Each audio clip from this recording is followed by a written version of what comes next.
Abduqodir Husanov Yevropada ilk sovrinini City bilan qo'lga kiritdi. O'zbekiston milliy terma jamoasi markaziy himoyachisi Abduqodir Husanov o'z faoliyatidagi muhim bosqichni bosib o'tdi.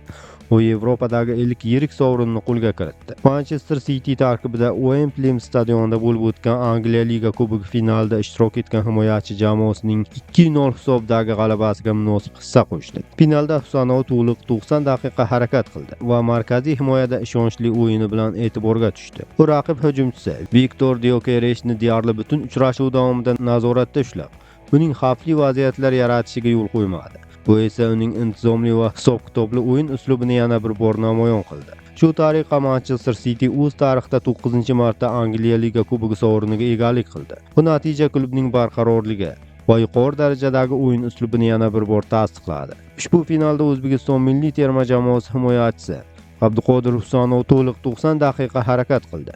Bu markaziy himoyada ishonchli va intizomli o'yin namoyish etib, jamoa g'alabasiga munosib hissa qo'shdi. Qizig'i shundaki, nufuzli statistik platformalar ham Husanovning o'yinini munosib baholadi. Jumladan SofaScore unga 7, FlashScore 6.6, WhoScored 7.01 va FODMOB 7 ball qo'ydi. Bu ko'rsatkichlar uning finalda barqaror va ishonchli harakat qilganini yaqqol namoyon etadi. Xulosa qilib aytganda, Husanov o'zining ilk yirik finalda munosib o'yin ko'rsatib, nafaqat jamoasi ishonchini, balki xalqaro maydondagi e'tiborni ham qozona oldi. Agar shu tempda davom etsa, oldinda yana katta sahnalar va sovrinlar kutib turibdi.